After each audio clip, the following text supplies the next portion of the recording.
بسم الله الرحمن الرحيم. الحمد لله رب العالمين. الحمد لله المنعم المفضل الذي بنعمته تتم الصالحات.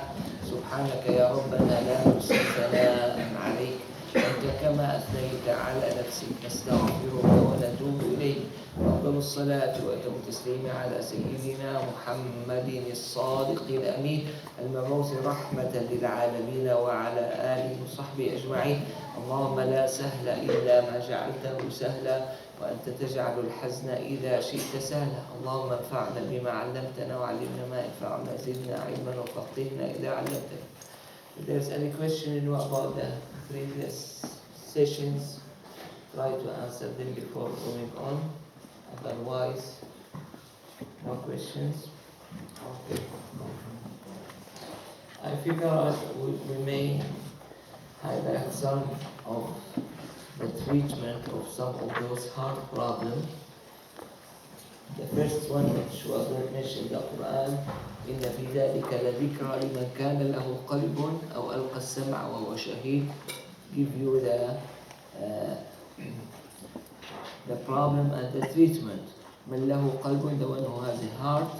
Okay, the one who doesn't have a heart, he should listen to someone who has a heart.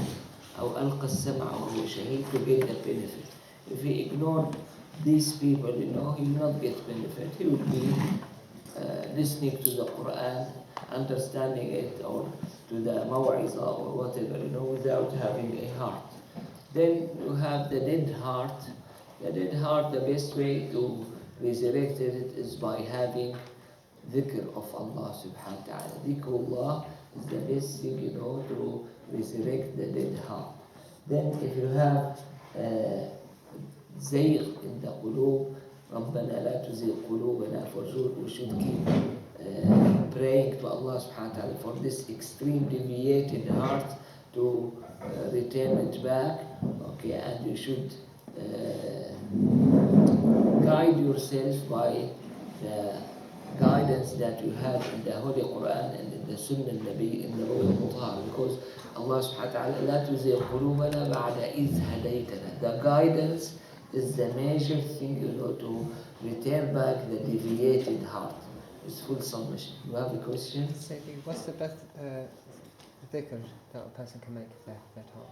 Okay, thank you. This reminded me of the question yesterday. Perhaps the question was yesterday about the holy name Latif, with how it's good for the heart, And perhaps, I don't know, maybe, but in my mind, the best names to use for the heart, Ya Hayyu Ya Qayyum. Okay, Ya Hayyu Ya Qayyum. These are the two names. These are, I know that they are good for the heart, but you may have other holy names, you may have other things, for the Quran zikr, for the heart, as I was told by a good person or decent person, qalb al-Quran. Qalb al-Quran, the heart of the Quran, for the heart of the human, which is Surah Yasin. Surah Yasin is a treatment of heart problem or heart disease. Yes? So the Ya Hayyu Ya Qayyum, is there a set amount or a minimum that a person reads, or is it just however they feel best? They mentioned that between Sunnat al-Fajr and the Fajr prayer, you mention it, Ya Hayyu Ya Qayyum. Some they said that's it. Some they add Ya Hayyu Ya Qayyum La ilaha illa ant. Ya Hayyu Ya Qayyum La ilaha illa ant 41 times. Okay. For the rusty heart, this was mentioned by the Prophet ﷺ, and we have 3 different narrations. One, to get over this problem of the rusty heart. One by dhikrillah, by remembrance of Allah. One by dhikril maut, remembrance of maut. And one by making istighfar. And I would look at these 3 different narrations as contradicting each other. Apparently, this according to the problem. Why the heart got rusted? If it's because of dunya, you should keep remembrance of the death. Okay, this is the treatment of it. If it's because of sins, committing sins, the istighfar, plenty of istighfar is going to make this heart shiny and take away the rusty material. And if it's not because of this or that, got rusted, you should have plenty of dhikrullah subhanahu wa ta'ala. This just as a heart improvement, of your case.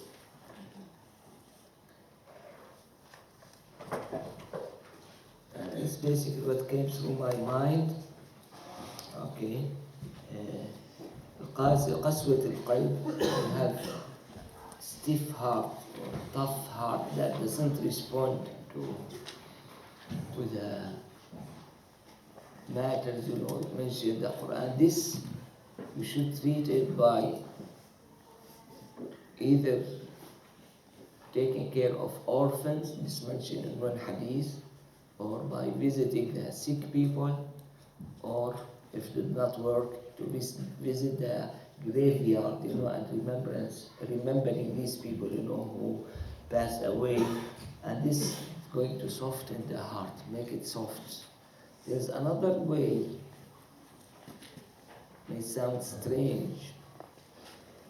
I look at it as part of the tradition of the Prophet ﷺ. Some may deny it, but this is mentioned in the Sirah al-Nabawiyya al-Mutahhara, that those poets who used to read poem, in front of the Prophet ﷺ, most of these poems, they start with some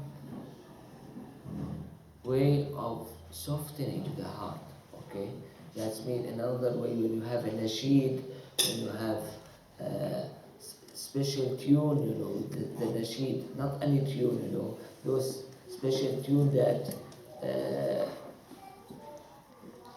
exactly opposite to the Pakistani nasheed. Okay, in Pakistan they go by very loud one, who have very long, word, and keep his breath, This will be very low and very soft one. I experienced in my life two or three, of those people, even though they may not be that skillful, in nasheed, but subhanAllah, their voice is soft, and they have this way of making nasheed. Personally, I'll be affected much more, than the official or the professional one, the skilled one, by these people. Even I instruct, or sometimes I ask some of those professional persons, to try to have this type, of nasheed. And I look at it, I don't know how accurate, na'uz billah, to relate something wrong to the Prophet ﷺ, but I look at it because even what mentioned in Sirat ibn Hisham about the poem mentioned in front of the Prophet ﷺ, are going to find some, not some, perhaps all of them, they will start with these units, just remembrance of the old areas, remembrance of the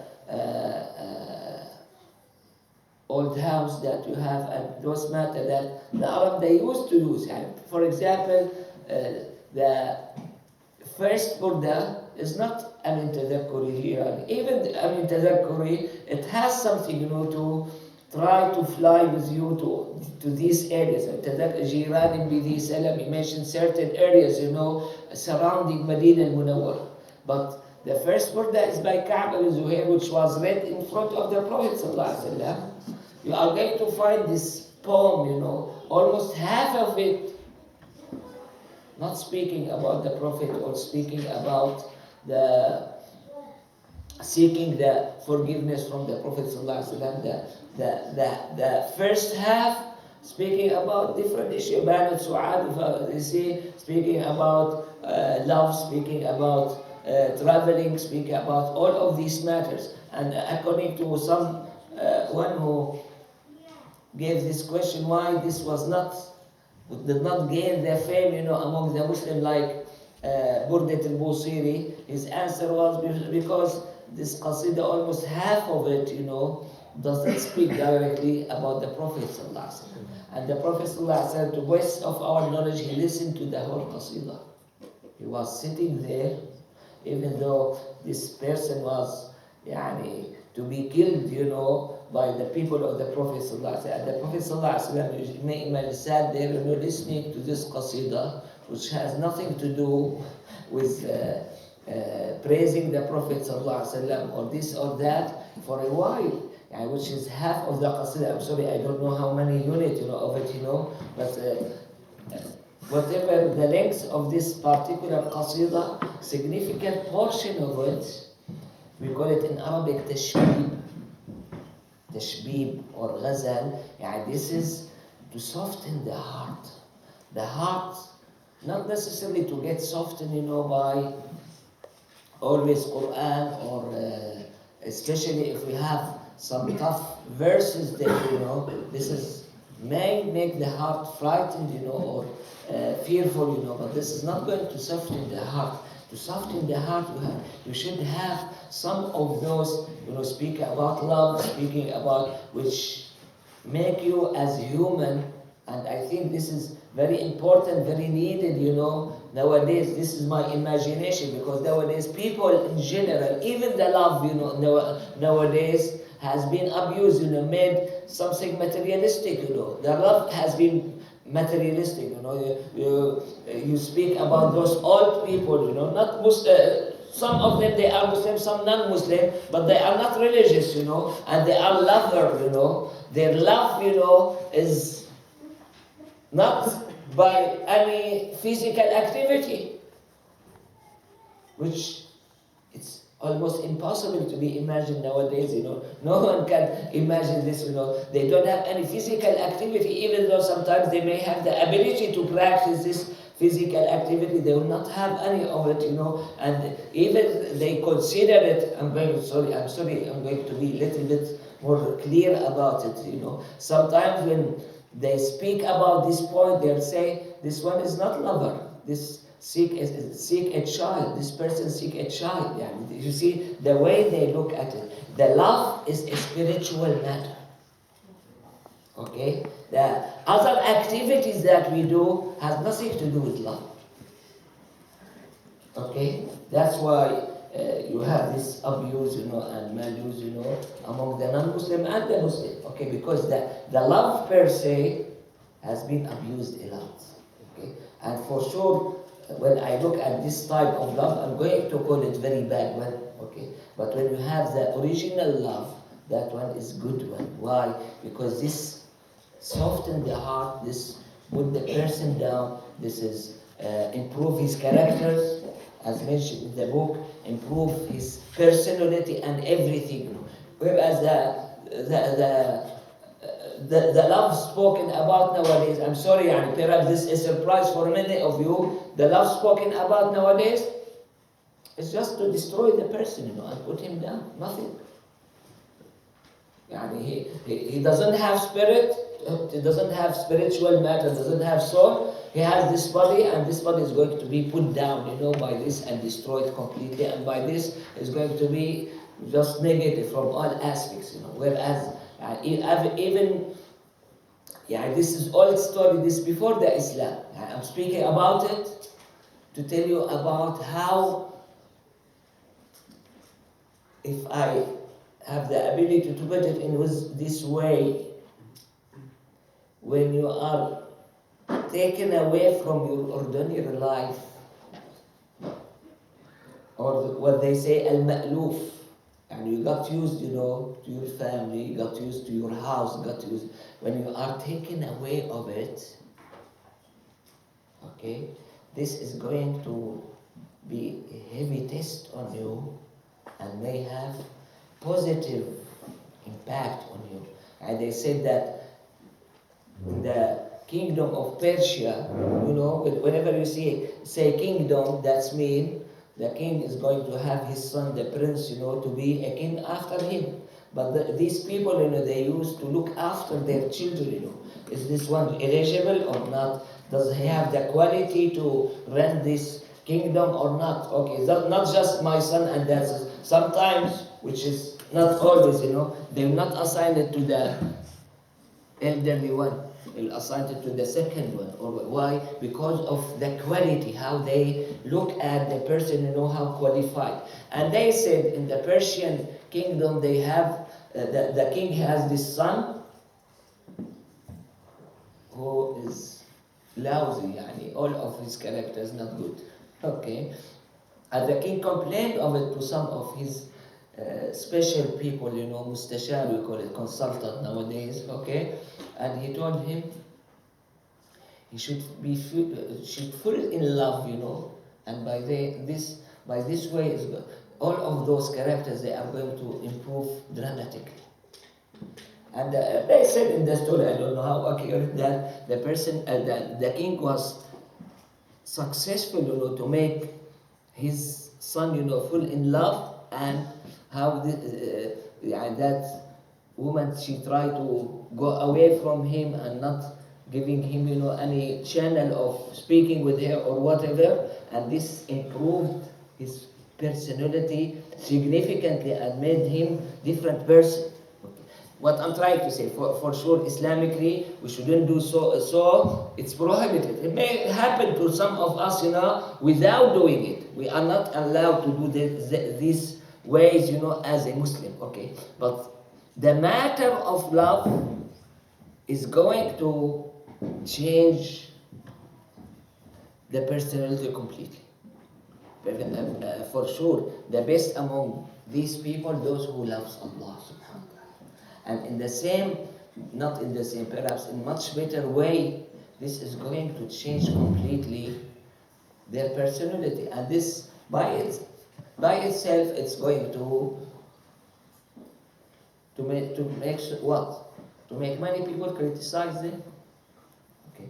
So now, when we speak about Sufism, okay, most people, they don't know about Sufism except tasbih, okay, go to the graves, making mawlid. They are, some type of practice, I don't say it's haram as the other they say, but I say, what I say, this is not the real Sufism, okay? These are manners, or ways of, that have been done as a complete, of the Sufi. This is not the, why? Because you read in the book, about the original Sufi, they did not have tasbih, they did not have mawlid, they did not have graves to visit, So according to our standards, they are not Sufi, right? And they are the real Sufi. What I'm trying to say, okay, there is some maneuver here in, and even the tasbih, the mawlid, if it's going to make you love Allah or love the messenger much more, it's good way for you, Otherwise, if it's a habit, you took it as a habit, you are in fair shape, but you will never taste the real meaning of tasawwuf, in this matter, okay? This is related to the heart. And for sure, the most affected portion of the humankind is the heart. Okay? And to be more thorough with you, I look at tasawwuf as the characters of your heart. And I want this to be answered by you. When you look at Muslims nowadays, are they good in their characters, in their heart? How they deal with each other, how they deal with their parents, how they deal with their sisters or brothers, how they deal. Are they good? I'm sorry to tell you, some of them, they may be good, not known, but the majority of them, they have been looked by their fellows and by the others as very bad ones. Here in UK, they speak about the Muslim as one of the worst community they have, right or wrong? Okay. Why? As a Muslim, I should ask myself, why? Why the original one?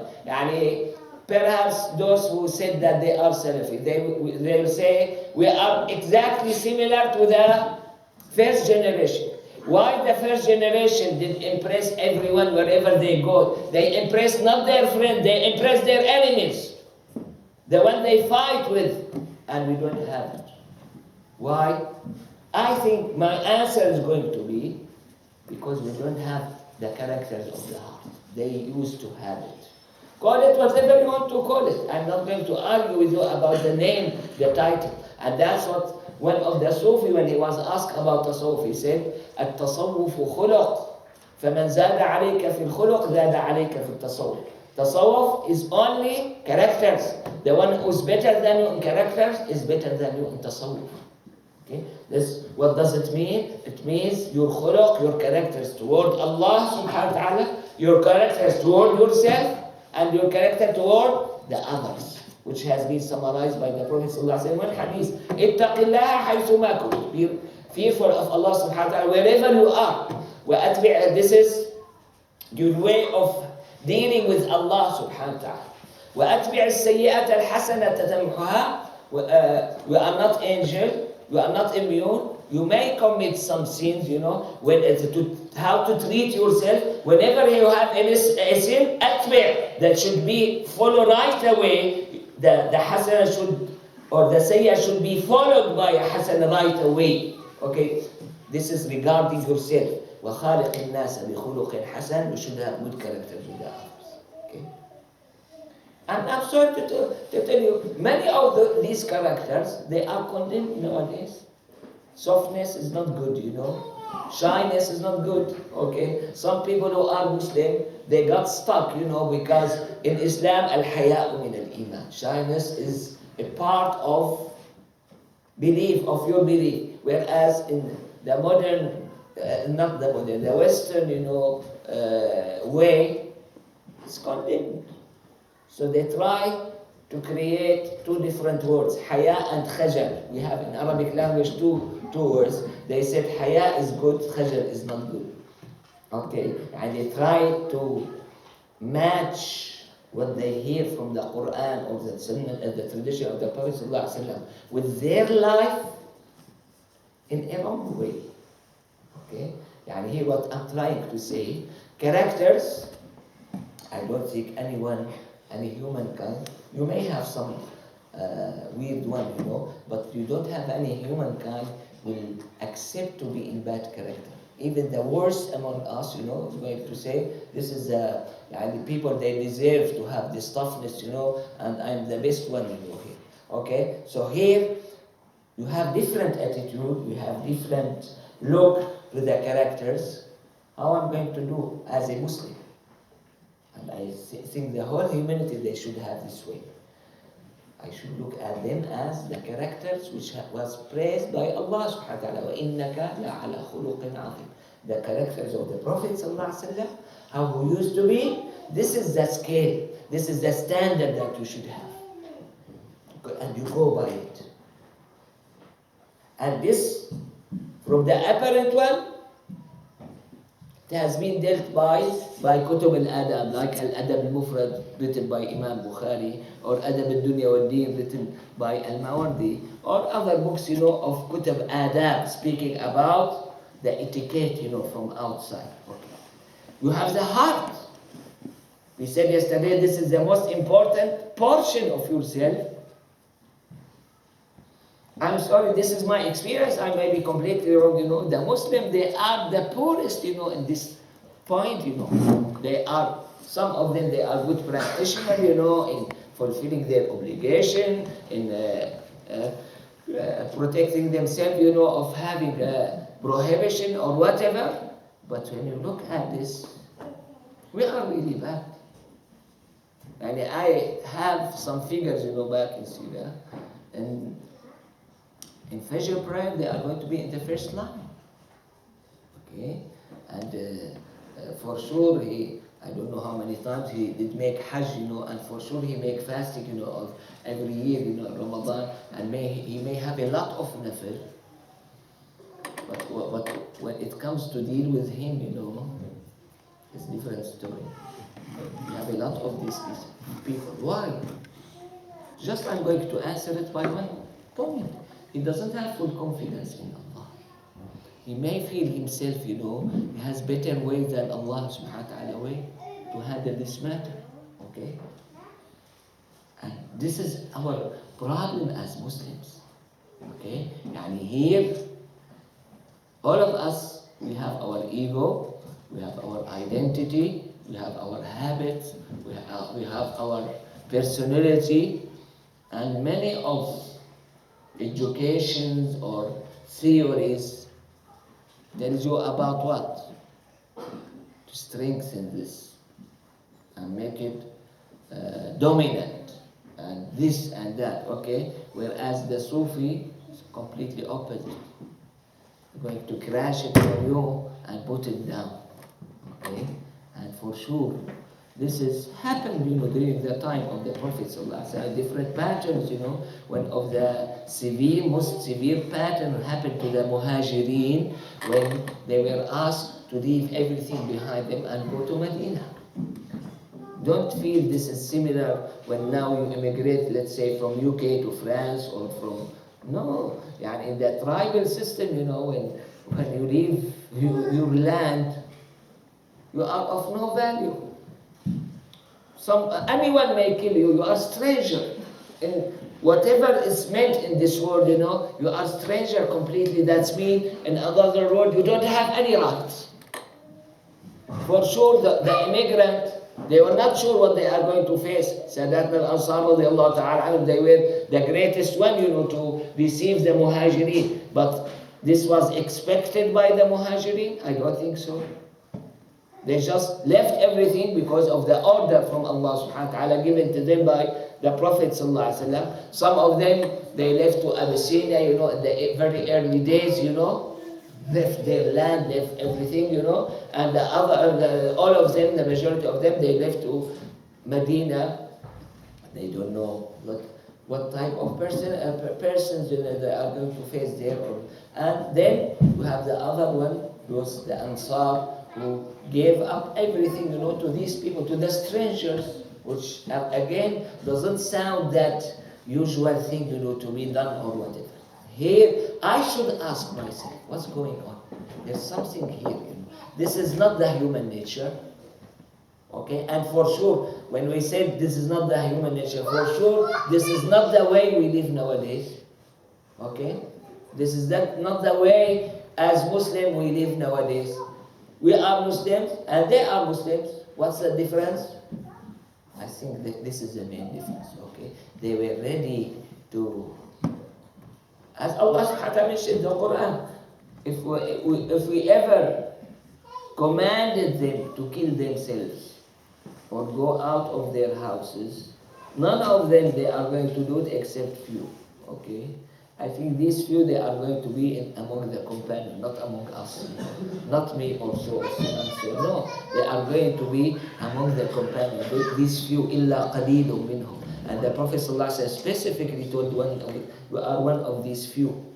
Okay? And this is needs something to crush everything down which has been built in wrong way and re-establish your personality in the way which is going to be accepted, by the best measurement, in Allah subhanahu wa ta'ala scale and in the tradition of the Prophet sallallahu alaihi wasallam. So here, the heart, it should have its characters, and I think the author here, I assume, I forgot his name, he's one of the Sufi people, and he wrote this book, to try to make people, purify their heart, because this is the major point that they should have. I said this not in this session of Halaqa, but before. I'm going to repeat it, just to make those people who love tasawwuf aware of this point. Nowadays we love tasawwuf, just give me bay'ah please, and that's it, okay? And it's better to have bay'ah from a person not in your country, because this person is not going to have a channel to you all the time. He may see you once a year. Whereas the meaning of bay'ah in the old days, to submit everything to that Shaykh, and is going to destroy for you all of these bad characters. Okay, this is the meaning of the bay'ah. The bay'ah is and then when you have a good speaker, I'm going to change my mind, you know, from one person to another. I'll leave that Shaykh, you know, alone, that I gave bay'ah, which is maybe haram, okay? And then I'm going to follow the other one. And if we have better speaker, we are going to have better life, you know, by going from one to another. And this is not the meaning. And we should, either we practice it or not, at least we should know the meaning of bay'ah, the meaning of Shaykh. The Shaykh is a physician.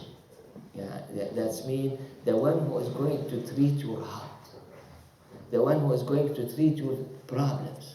Okay? Like when you have physical sickness, they said most of the physician, even though he may be the best surgeon ever, you know, in the city or in the town, he will not operate on himself, you know. Even the most trivial one, appendectomy, he cannot do appendectomy to himself, you know. He needs someone else to put his hand there, you know, to treat him. In the same pattern, it's almost impossible or too difficult. I'm not going to say impossible. It's almost impossible. Or you may put it as too difficult to have the person treating his problems, his diseases by himself. He needs someone to treat them for him. Okay? Don't believe in me, you see. This is mentioned in the hadith, you know. And this is, I think, is one of the perhaps impossible to be done by any of us. Talha ibn al-Bara, this is a companion, used to be young, you know, around 20, less or more.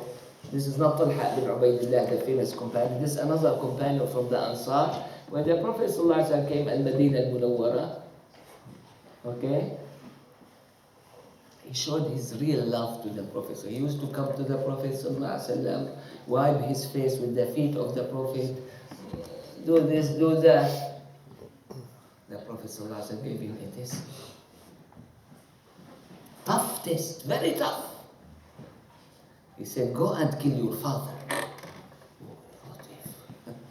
Just feel yourself you are in this position. And this one of the most, or this is the dearest person to you ever, your father. Okay? Go and kill your father.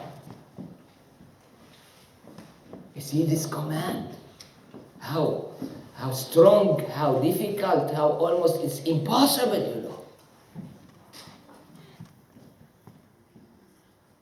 Did not even say yes, just took the sword and ran away. And the Prophet ﷺ said, someone come back, you are successful. That's it, you passed your exam. Okay. We ask ourselves to do. Are we ready to do? If you have Sayyidina Umar al-Khattab available now, he is Amir al-Mu'mineen. All of you would like to be, you know, with Amir al-Mu'mineen. And he asked some of us, you know, or one of us, get out of your house. I want to give your house because you have many needy families, you know. I'm going to let 3 or 4 families, you know, live in your house. Not responsible. If he told you, divorce your wife, okay? She's very good, you know, but doesn't fit for you. You don't fit for her. Just divorce your wife. How am I going to respond?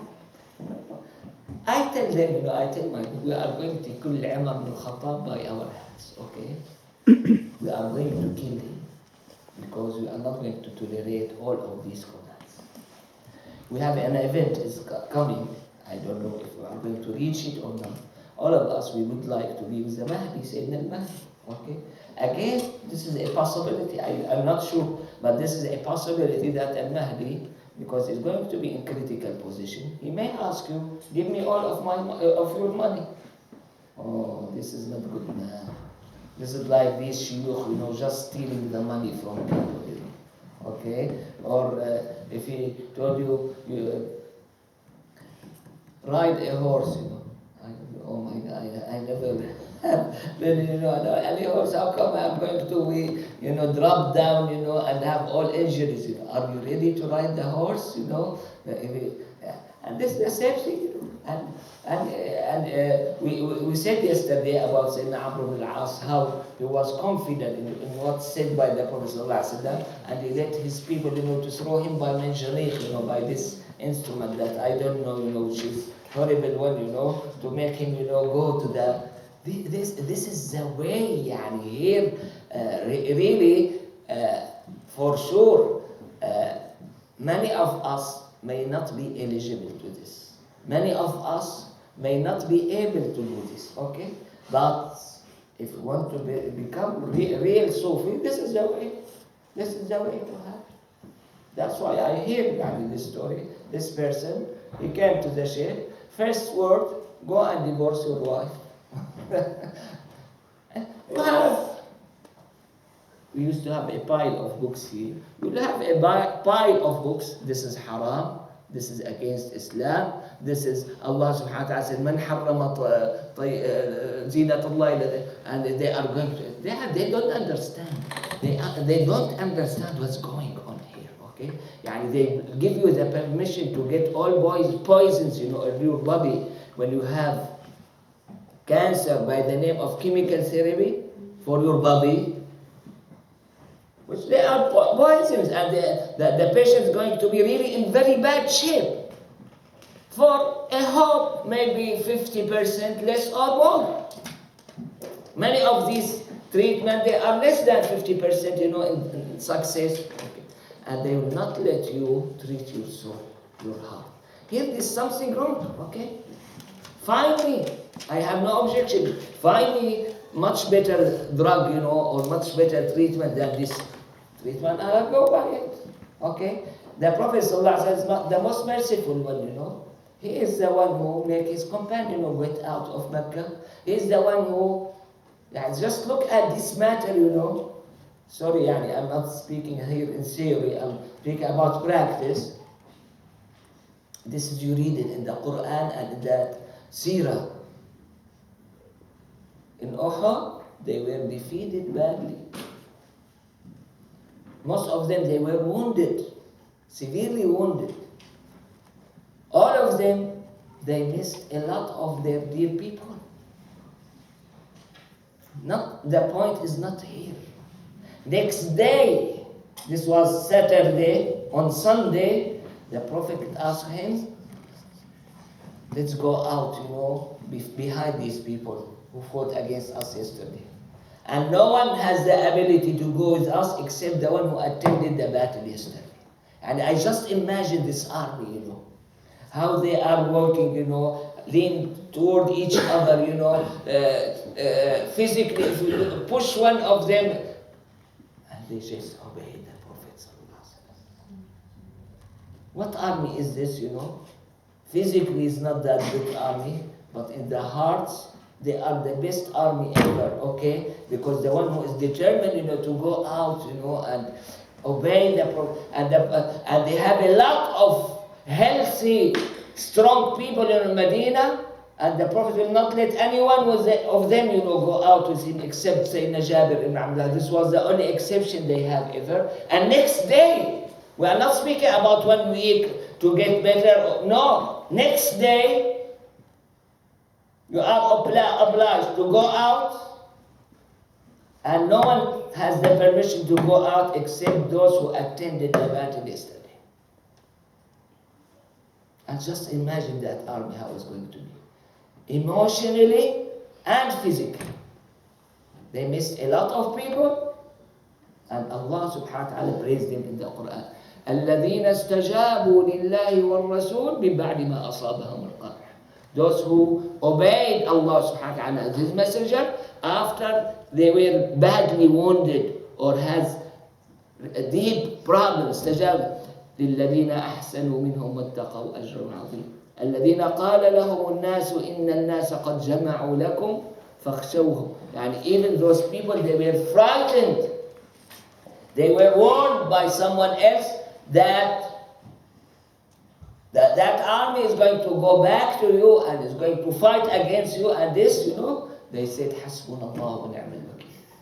Okay, and here, that's why I forget perhaps to mention yesterday, the best way of mending the inner, we may speak about it in the theme of the Quran, is to get your lesson from Surah Al Imran. This same surah, okay?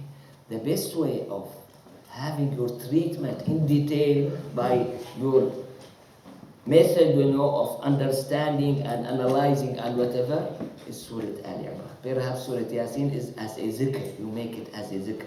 But to improve your inner, or perhaps we mean by inner the heart, is to have Surah Al Imran, okay? Because here in Surah Al Imran you have the combination all the time between the taqwa, which is physical apparent practice, and something else, which is inner, ihsan or iman or sabr or whatever. Patient, to be patient, to have ihsan, perfectness, to have iman, belief, and you name it. Always you have this taqwa, the word taqwa combined with something else, in Surah Al Imran.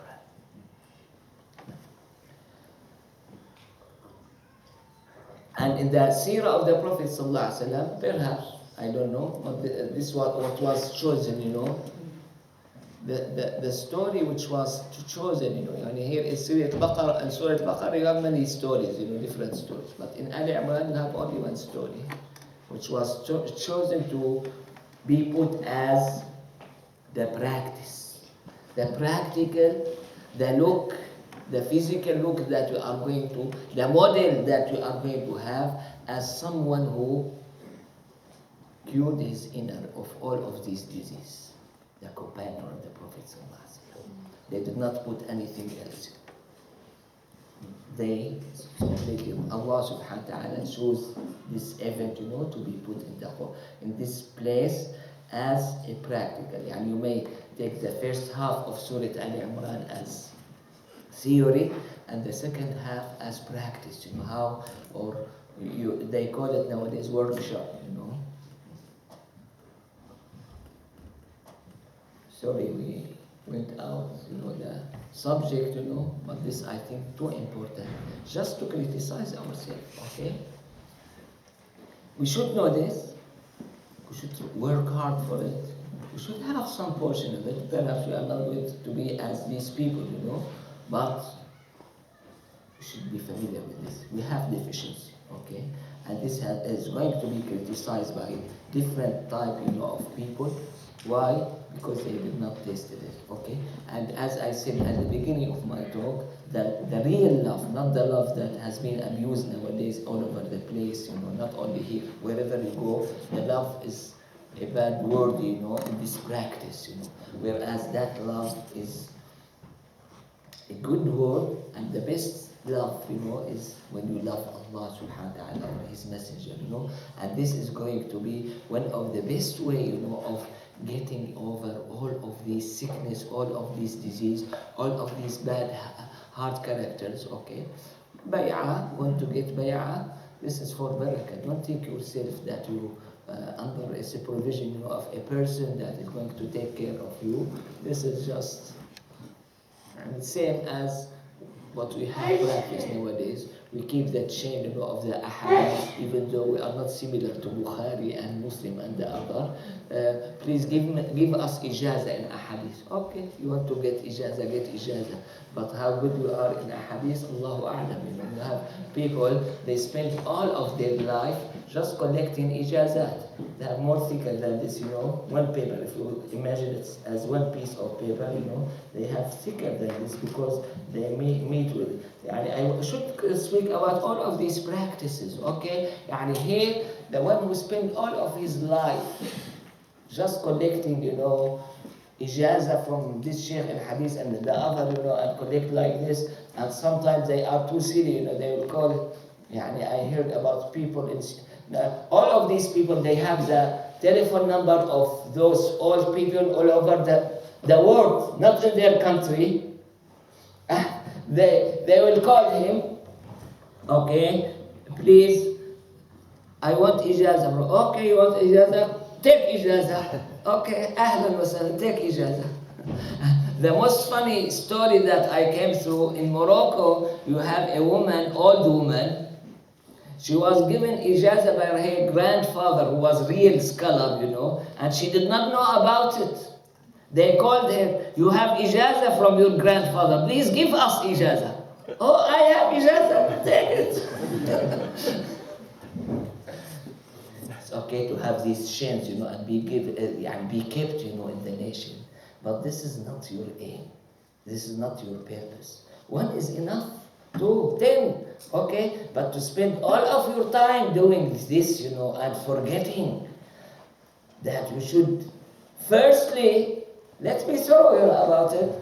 Firstly, you should know what is this ijaza. Have you read in Sahih al-Bukhari? And those people, some of them, they may not have even, read any hadith in Sahih al-Bukhari.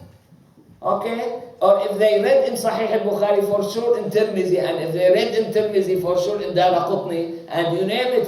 Here you have plenty of book, that you should read. After that, did you understand what you have read? This is called, the first one called riwayah.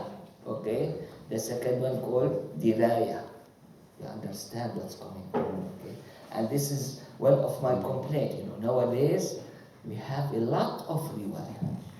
We improved, alhamdulillah, we improved a lot, in the term of riwayah, but we are way down in diraya. Okay? And here, to have this diploma, in Sharia, 50 or 60 or 70 years ago, over all of the Muslim world, you may have, I don't know the numbers, but this is my imagination, you may have 100, diploma in Sharia. Nowadays, you have perhaps 100,000. Okay? But are they equal? No. And they have this certificate. They put, and this is riwayah. Okay, I respect it as riwayah. I respect it as part of the chain connecting to the Prophet ﷺ. But to be honest with you, I don't respect it at all, as that this person is knowledgeable or knows something. I know that this person doesn't know. Okay, they will tell me, okay, and I'm sorry, even in the Quran, when I'm told, that this person, read on Skype, on this one, and the other one read on this Shaykh, I feel the difference. I should respect the one who read on this Shaykh, because I know that his student is so and so, and they are excellent. Whereas if he read on someone else, I said on Skype, even not on Skype, physically he read on this person, okay, marhaba. I'm not going to respect him, I'm not, in my heart, they are good people, but they don't know how to recite Quran either. They don't know how to recite Quran. Okay? And here, we should look at perfectness in our heart firstly, because this is our subject, and in our practice second. Okay? Don't fool ourselves, okay? If I fill my wall, at home, with all ijazah, this doesn't mean that I'm scholar. Okay? The scholar is the one who has diraya. And this is the first, most important one. If he combined it with some riwayah, this will be much better, okay? But the main purpose, I told you yesterday, some of you may get surprised when the Prophet ﷺ said, Al-Qur'anu rabi'u qulubina, your aim is not the Qur'an. The Qur'an is a way. The Prophet ﷺ in the hadith, he mentioned the Qur'an as a rope between you and Allah. The Quran is highly respected, but in any other practice, whenever you have a rope, you are not going to respect this rope at all, The rope, this something to bring something, or pull something, or tie something, but we are not going to give any respect here. For sure we are going to give the respect, because this is the word of Allah subhanahu wa ta'ala, but this is not your purpose. Your purpose and your aim is Allah. And that's why I'm going to mention it, even though it may sound so strange, when some of the Sufi has some wording in this regard, he was rejected by everyone and he was condemned by everyone. Which this is the case, this is what should be. Okay? I'm not going to say what word did he say, but he was condemned, he was criticized by everyone. This is haram to say. Okay. It's not haram, to abuse the Quran and sit pretending that I am the Quran, I'm the khadim, I'm khadim al-Quran. I'm khadim al-Quran, and in his side telling everyone, you should respect me, I am khadim al-Quran, what are you? Okay? Yani even these words, if you deserve it, yes. Khadim al-Quran, that's mean you are servant hired by an identity called al-Quran. Please tell me, if you have a servant at home, please put the breakfast for us. Sorry, I have headache. Okay? Put the lunch for us. I don't like these guests that you have. What your response would be? Okay? And for us, our servant, we don't like him to have this description, but we accept ourselves, myself, in this lousy attitude toward the Quran to say we are khadim al-Quran. Okay? He put his head down, but he's from inside, his heart is going up, and saying, I am khadim al-Quran. Who are you? Okay? And this is even this name. Don't think that they are going to be gone away. If any one of us, was shown not in a video, much more sophisticated way in the hereafter, you have said this, Khadim al-Quran. Okay? Then they will show him how did he behave in his service to the Quran, and when he shouted at this person and put this person out and do this and that. Do you feel it? Do you feel that you are Khadim al-Quran? What I'm trying to say, criticize yourself. Okay? When you criticize yourself, you will improve. Because you feel yourself deficient, okay? And by this you try to improve. We have this problem, we praise each other. I'm going to give this example.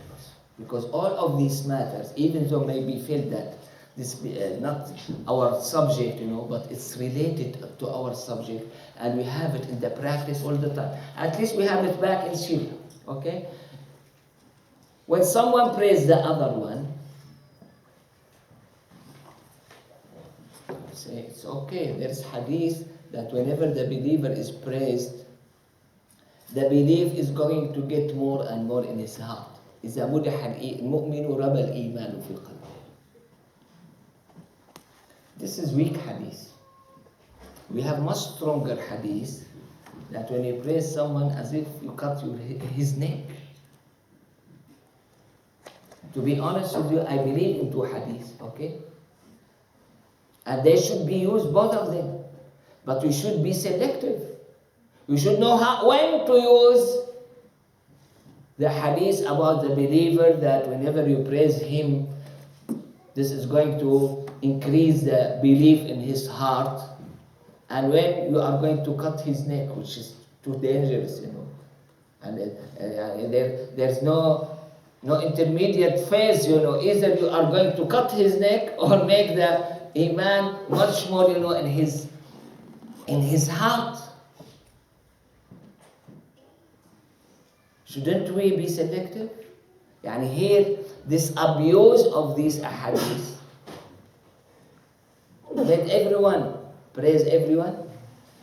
This is going to harm this person by one way or another. He may cut his neck.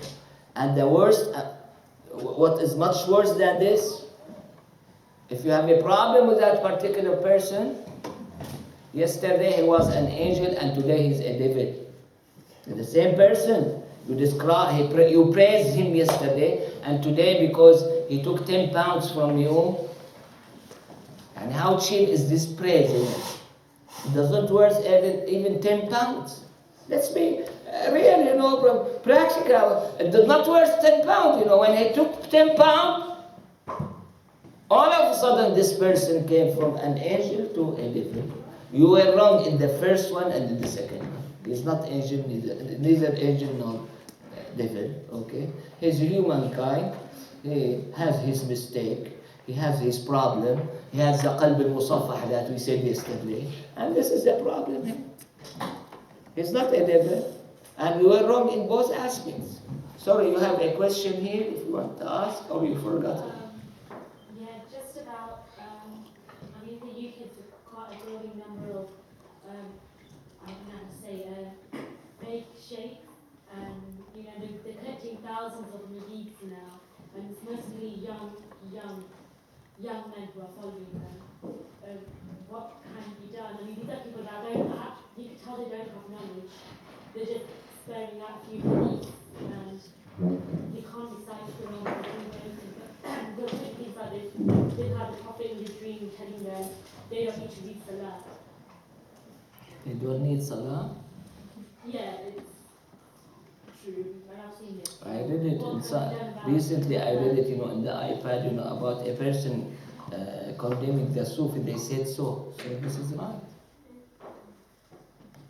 This is mentioned in Risala of Qushaybiyah. Junaid was asked about these people that they say we don't need salah. We are much superior than having salah. And he said, this is the answer of Junaid, not my answer. He said, the one who commits adultery and kill people is much better than this person. This is the answer of Junaid. Okay, not my answer. To go back to the first part of your question, they said you should have a Shaykh al-Kamil, the perfect Shaykh. How? How do you not how. What's the description of the Shaykh al-Kamil? They said he should be knowledgeable in fiqh, knowledgeable in hadith, and he should combine this with knowledge in tasawwuf. Imam al-Ghazali, who passed away 505, was in the 5th century, and Shaykh al-Akbar, who passed away roughly 100 years after him, both of them, they said, in our time, this is much more rare than the red sulfur in their time, not in our time. So, as I said before, to have it as a chain, no bad idea about it, okay? But personally, I'm sorry to tell you, I don't like myself or my woman or the other to get their exposure into such a sheikh, okay? We shouldn't have exposure. Don't submit your money to such a person, even though we spoke about Zayd al-Madi and the other. But here, to submit your money or submit yourself or do this with your child or that, or not this, okay? He may be the best one, okay? But I did not say, I don't condemn that person. I did not see in that particular person the eligibility of the perfect sheikh that they spoke about. I may be completely wrong. I did not see it. Okay? What should I do? They said, you keep searching, you make a lot of salawat ala Nabi sallallahu alaihi wasallam. I added on this, I don't know if I'm accurate or not. You wake up in the night, cry to Allah subhanahu wa ta'ala. When someone of us, has a disease, incurable disease, and all physicians, they said there's no medication available to treat this disease, how is going to respond? He's going to go to Allah. He's going to have some privacy with Allah subhanahu wa ta'ala. Cry to Allah subhanahu wa ta'ala. Ask Allah subhanahu wa ta'ala to send to him by miracle or without miracle, or to send him a medication or a physician to treat him. I look at it, what is more important, your body or your soul? Or your heart, let's say, since we are speaking about the heart. Your body or your heart is much more important. I said yesterday that this body is going to be vanished, eventually after, we don't know, 2 years, 10 years, 20 years, 100 years, whatever you want to say, okay? Whereas your heart is going to stay with you. Your heart, you are going to be estimated in the barzakh, intermediate phase, and in the hereafter by your heart. So here, really, I'm sorry, I may not be the honest or the right person to speak about it, but this is in my mind. Perhaps it's not in my mind, my heart, but it is in my mind, and this makes sense, for me, that if you are that interested in your body and in your health, you should be more interested about the health of your heart. So I don't see anything wrong if you wake up overnight. And here we spoke about the sir yesterday. What benefit you are going to get from the sir? Okay, go. So wake up in the night, cry to Allah subhanahu wa ta'ala, make 2 rak'ahs, say Ya Allah, scream, say Ya Allah, I want someone to treat this bad heart for me. I instructed some people to do it, and they were told about their Shaykh. Really, I'm not kidding here. Don't take my word, but I think all of you, your thought in Allah subhanahu wa ta'ala should be much better, okay? I don't believe in Allah subhanahu wa ta'ala that is going to reject or kick out anyone who knock his door subhanahu wa ta'ala, okay? So when you do it badly and with real need, Allah subhanahu wa ta'ala is going to give you the answer. We are not prophet, there's no revelation, okay? But by one way or another, Allah subhanahu wa ta'ala is going to tell you. Okay? So if this is the case, this is the way I do. Keep, do what the other shuyukh they said. Keep al-salawat ala nabi all the time, okay? And show your need to Allah subhanahu wa ta'ala.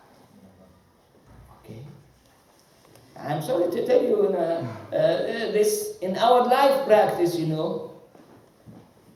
when you have 2 poor persons, stopped at you, the one he say, if you want to give me 10 pounds is okay. You don't want to give me, okay, I'm going to leave, okay? And the other one, please, I need this 10 pounds, I have my children, they did not eat for 3 days. And this, your heart is not going to be equal for these 2. Perhaps the first one has the need more than the other one. Okay. And this is show how our attitude toward Allah should be, okay? I think many of you know, they are convinced, that they have heart problem, heart disease. Okay, I'm sorry, I just brought the sickness to you. I did not bring the cure. Okay?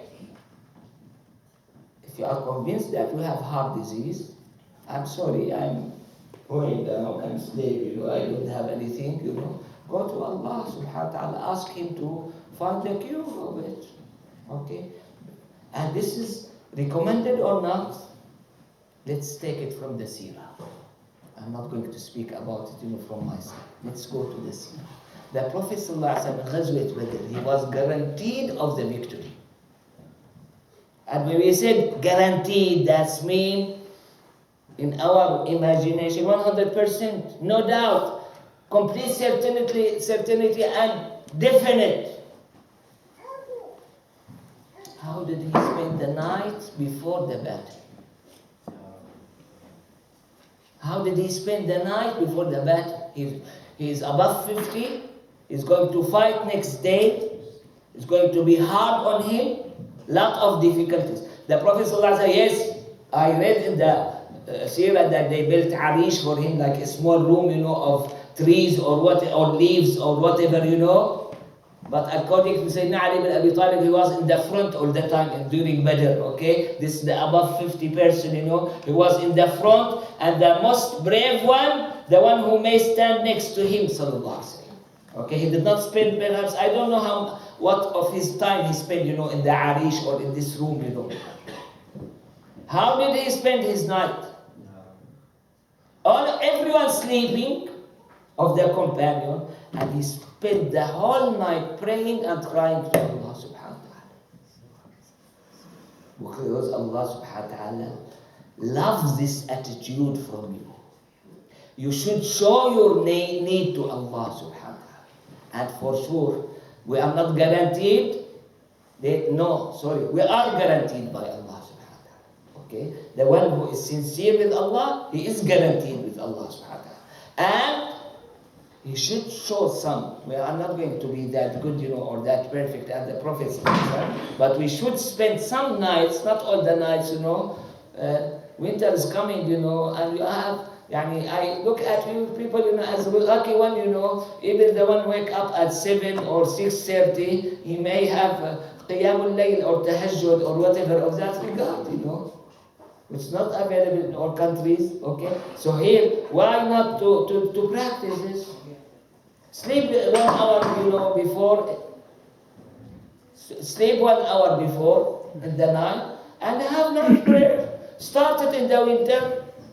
The Prophet ﷺ said, "Ash-shita'u rabi'ul mu'min."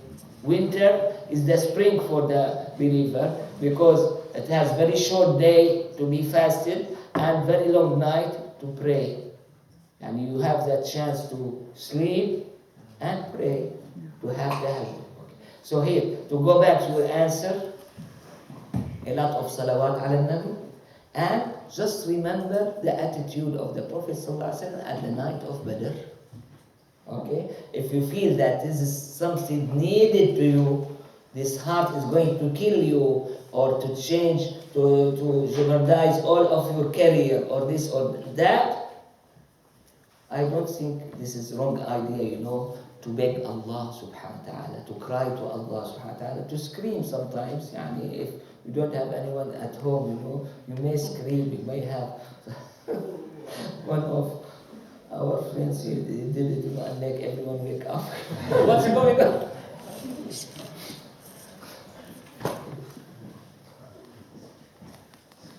Other questions? No questions? Okay, good. MashaAllah, you are all with good heart, and you have good shuyukh.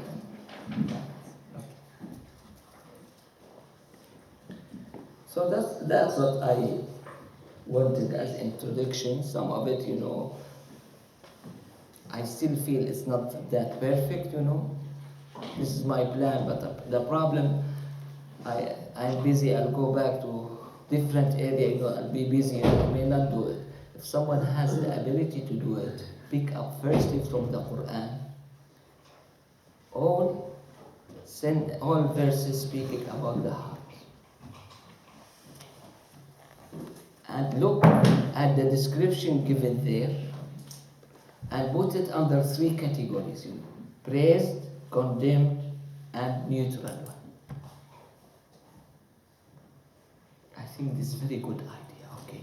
If we did not get the treatment from the Quran, from where we are going to get the treatment? Then, if you are successful in doing this, you go to the tradition of the Prophet ﷺ. Search for the wording heart. Now in the computer you may search for it. This is one of the benefits of the computer. You put it in different pattern. Qalb, qulub, qulubuhum, qulubukum. You see all those patterns. You put the words, and pick up from the tradition in the same manner that you have it done in the Quran. Pick up and put them under the 3 categories. Then next year, if I have still alive, and came here, you give it to me, because I'll get benefits from it. Okay, thank you. No more questions? Okay, we'll go inshallah for the first one. To be honest with you, I don't know how to spend the time, because we have only 5 different items, I think. If we spend the time in them, that's it, If we did not spend the time, we may consider to have some of these sessions, to the theme of the Quran, to try to cover much more material there, okay? Basically, he mentioned 5, we have in this handout 5 diseases mentioned, okay? It's going to be defined and mentioned the verses of the Quran and whatever, and then the etiology of it, how you be having this bad description, and then the treatment of it, and then the outcome, when you have this problem, how it's going to affect you. At least this is the way I should go by. Inshallah, I will start by this. Okay, we have this, the first one mentioned, the first page, wantonness, which we call it in Arabic, batar. Batar. This is mentioned in the Quran. وكم أهلكنا من قرية بطرت معيشتها. Okay. بطرت معيشتها. This is quotation in the Quran. بطرت معيشتها.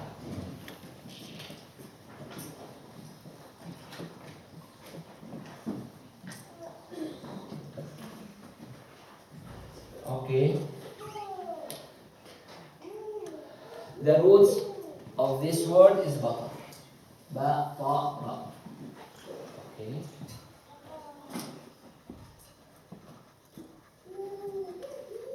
We as human, as Allah subhanahu wa ta'ala described us, we are poor.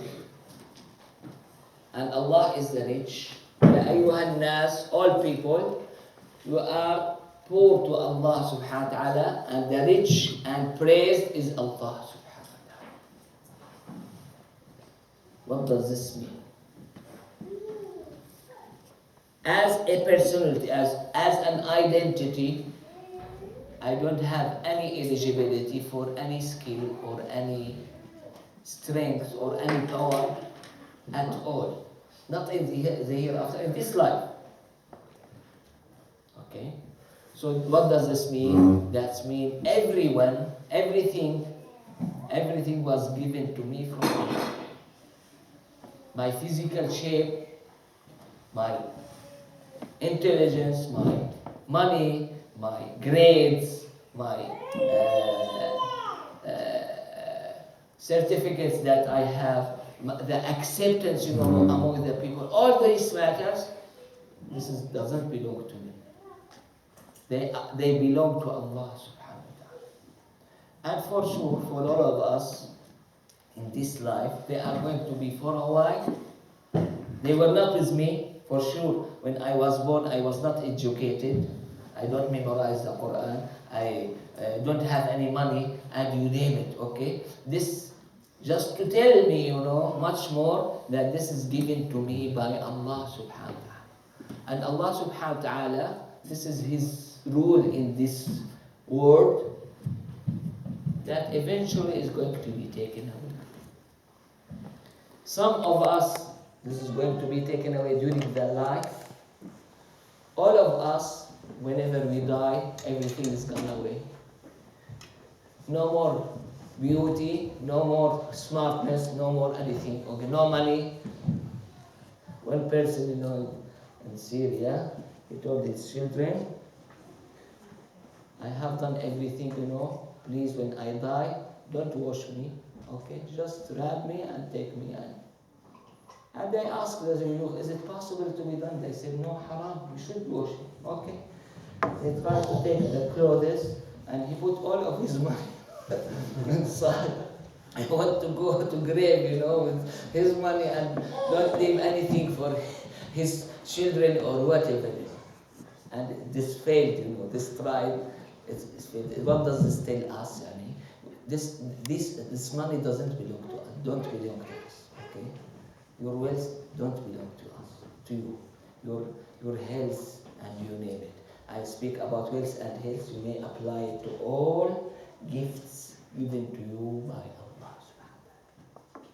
In general speaking, when Allah subhanahu wa ta'ala said, بَطِرَتْ مَعِيشَتَهَا, this to highlight that most people, they have this bad practice in their life, in this life. Why?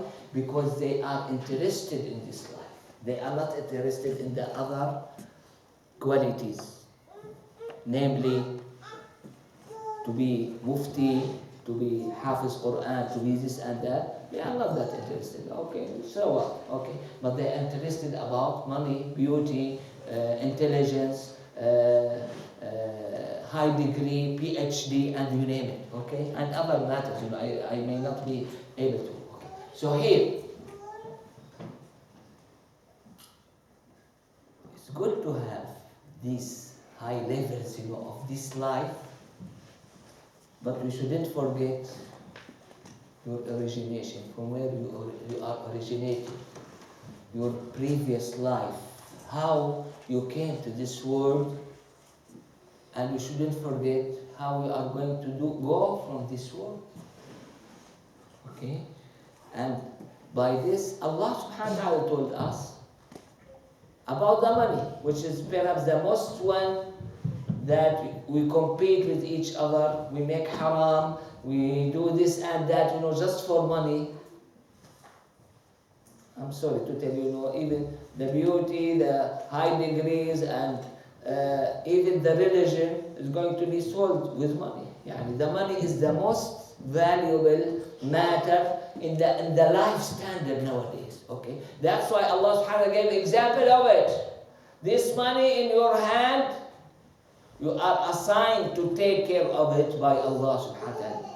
You don't possess them. They don't belong to you. أنفقوا مما جعلكم مستخلفين فيه. You were assigned by Allah subhanahu wa ta'ala to take care of this money. What does this mean? Similar that during Jumu'ah you should clip the nail fingers, This is your responsibility, it's part of your body. This doesn't belong to you. Allah subhanahu wa ta'ala instructs you what to do. Okay? Cut here. Don't cut the finger. You are sinful if you cut the finger. And you are sinful if you do not cut your nails. You see? And here, you are the one who is in charge. You are responsible. But this is by no means that they belong to you. Like when you have a large company and they assign a director to this company, or manager or whatever, This manager or director, he doesn't possess anything in this company. He was assigned by these people, to take care, to have the best way of handling this company. And here is the same. You are assigned by Allah subhanahu wa ta'ala to handle and take care of whatever favor given to you from Allah subhanahu wa ta'ala. What's the difference between this and that? Allah subhanahu wa ta'ala is too merciful. He did not leave us to do and try. Yani here, you have two components. You have this life and you have the hereafter. For this life, it's okay to try. You are going to have experiment, you are going to have trial, for this treatment, for that job or whatever. This is the wisdom of Allah subhanahu wa ta'ala, to have this life gained by experiment, by treatment. Okay. For the hereafter and many aspects of this life, as Muslim, Allah subhanahu wa ta'ala guided you completely. And this is the basira we spoke about yesterday. Okay? You are ala basira. You should be ala basira. You shouldn't mimic the other. You shouldn't act in this life the way the others they act. Okay? The others who don't believe, okay, no one is going to have influence on them. There's no regulation. You are servant of Allah subhanahu wa ta'ala. We spoke about the servant of the Quran and we gave this example. Here you are the servant of Allah. You should go according to Allah subhanahu wa ta'ala instruction. Okay?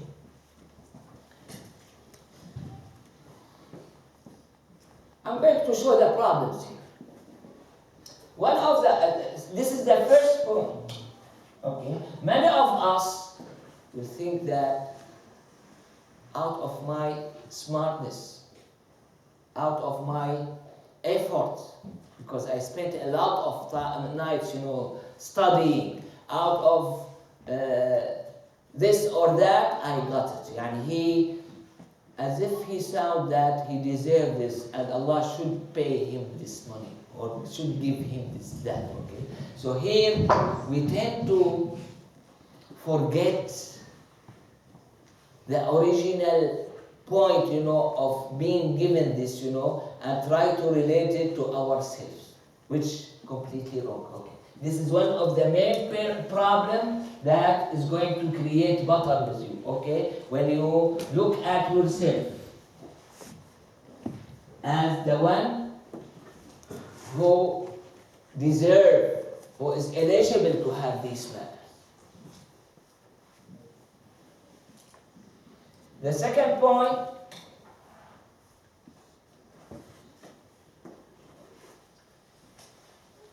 you have what we call in English ego. Not only self, that this is I gained it by myself. No, I deserve more.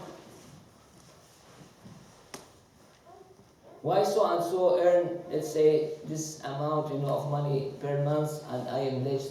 I'm much more intelligent than him. I'm much better than him. Why? You see, and here everyone think himself, as at the top, as if there's no bottom, at all. And many of you, they experience this, and this is written by some Arabic writer. He said, when we went to the college, first year we should be a minister, okay? After graduation, they should recognize me and make me a minister. Second year, let's go a little bit down, Okay, I may be a director of a large company or whatever. Third year, no, nothing. If I'm a good rank, in that company is enough. Fourth year is going to go a little bit further down. Fifth year, when he is graduated, he has a hard time finding an area to hire him. Okay, and he's going to put his standard and level down. Tell me about this experience. Happened to any of you or not? It happened, I think to some of you. Okay, no doubt about it. And this is why he had this feeling, because of the ego. Okay, and here, even in his class, have roughly 20% to 30. In the developing country, you may have 100 person in the class. Okay, all of these people, they are similar to him, no difference. But he felt himself, something different. I should be the minister. Okay, this by the and he's writer in Arabic, and he has this. I read it one time. Okay, so here this ego is going to do what?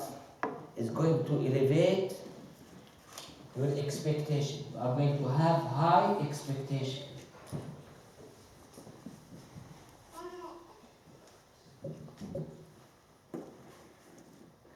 And this high expectation, out of the wisdom of Allah subhanahu wa ta'ala, in this life, in many occasions, not going to be met. Okay? You are not going to be as such. You are going to be way down. And this is not only for batar. I found it, for most aspects of this life. If you take my advice, okay, whatever you are expecting, have very low expectation. If you have high expectation, you are not going to be pleased in all of your life. I had it as an experience when we moved from US to Saudi Arabia. For sure, life-wise, US is much better than Saudi Arabia. Okay, we used to meet with each other, overnight, spending the night with the other physicians. All of them, they start complaining and condemning the people, and I have this problem too. And I keep listening to them. They ask me, why you don't get yourself involved? Because I told them, because you have high expectation. That's why you suffer a lot. When I came here, I have very low expectation. So whatever I find is going to be much better than what I expected. Okay, and this is going to make you much more happy. Okay. This has nothing to do with your religion or whatever, but when you have low expectation, you are going to be too happy, okay? You are going to get married to this woman, okay? When you think that this is Hurriya came from the heaven for you, you are going to suffer in that, okay? You are going to have a lot of problems. This is humankind, like me. She had some good matters. They have some deficiency there, okay? By this, you are going to have decent life. Perhaps not the best life, but we are going to have good life, in this, you see. Yani here, I feel, correct me if wrong, I have never read this, always go down with your expectation, don't go up. Because when you go up, you are going to face a lot of problems. Go up in your expectation regarding Allah. And for sure, Allah, what He wants from you, the hereafter, not this life. Our model is the Prophet ﷺ. In this life, whenever they have only 2 meals, In Arabic language, you don't have a meal called breakfast. You have ghada and asha. And if you search in the dictionaries, in Arabic language, there's nothing called breakfast. We created it nowadays, in Arab countries, and we gave it the word futur or kasr al-sufra or this or that, which derives from English language or non-Arabic language. I don't know. Okay? Yeah, here's the point. They have only 2 meals, the Arab. Ghada and Asha. How the Prophet ﷺ described, whenever he had lunch, he will not have dinner. Whenever he have dinner, he doesn't have lunch. Okay?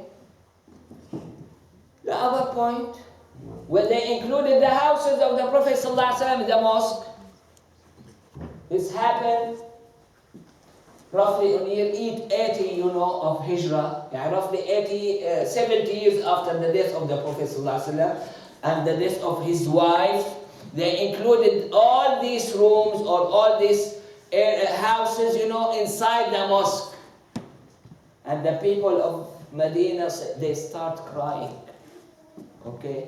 And Sa'id ibn Musayyib, the faqih, the mufti of Medina Munawwara, say, I hope they left them, just to let everyone look when he come to Medina, how the Prophet used to live. You see the pattern, of his houses, which physically perhaps not accepted for any of us, but spiritually is way up, of our expectation. By the way, you have now in the internet, this picture was shown to me. I don't know if you did see it or not. They said this is the house of the Prophet. And this person collected, everything mentioned in the hadith and put it in this picture, which was made by him, He has, all type of mattresses, and this is the room of the Prophet.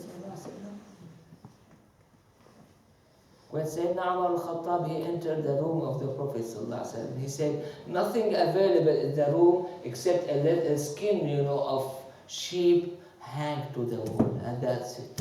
Okay?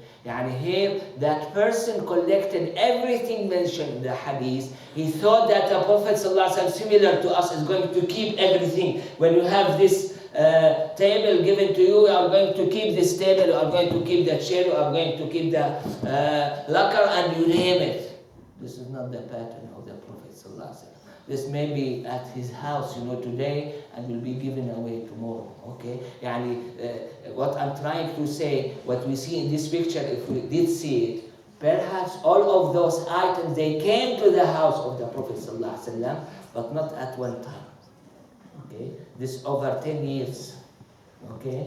And for sure, we are too smart, over 10 years we have a lot of other things, come back and forth, but namely food and other things, and sometimes of the furniture, but we'll not have our house empty. Whereas the Prophet ﷺ house was too low physically, in this life, which made everyone cry when they included the houses just to let everyone, know how the Prophet used to live.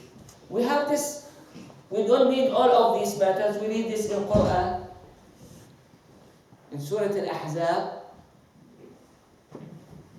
after mentioning the battle, ditch battle, if you are familiar with the Sirah, after mentioning the ditch battle, Allah subhanahu wa ta'ala mentioned Bani Qurayza, those Jewish people, around Medina who supported the massive army came to invade Medina Munawwara, and then they were left alone, and their area was conquered by the Muslim. And for sure, here you have much more land, much more money, and you name it. Then And when you read it in Quran, the verse right after it, يا أيها النبي قل لأزواجك إن كنتن تردن الحياة الدنيا وزينتها فتعالين أمتعكن وأسرحكن سراحا جميلا. If you want to be better off in this life, I'm going to give you that choice. Speaking with his, this is a command from Allah to tell his wives, if you want this life, you want to be better off in this life, I'm going to divorce you and let you go and find your own life. وإن كنتن تردن الله ورسوله والدار الآخرة فإن الله أعد للمحسنات منكن أجرا عظيما. And this is the other choice. If you want Allah and His Messenger and the hereafter, Allah prepared for you very unique and great reward in this regard. What's the relation between this and that? Some may feel that the Prophet ﷺ doesn't have that available money, in the early days of immigration. And this may be the case sometimes, even though the people of Medina, all of them, they are going to sacrifice and give the priority to the Prophet ﷺ, which he did not accept any day. But here, you have relatively some opening, okay? Here you have all people of Medina, they are going to improve their life. And some of the wives of the Prophet ﷺ, they wanted to improve their life. Okay? But the Prophet ﷺ is not going to change his lifestyle. That's why I'm going to end here. In the matter of this dunya, go down by your expectation. And that's why I said this is the tradition of the Prophet ﷺ. Correct me, I may be wrong, okay? That's what I understand from this event, okay? That's why I look at that person as wrong when he put the room of the Prophet ﷺ and everything was full with different items, and he said this is the room of the Prophet ﷺ. In the hereafter, have high expectation as the wives of the Prophet, they will address from Allah subhanahu wa ta'ala. Okay, have much higher, expectation in the hereafter. But in this life, have low expectation. We'll stop here, inshallah. Try to carry on, Sorry, I wasted a lot of time speaking about other subjects. وصلى الله على سيدنا محمد.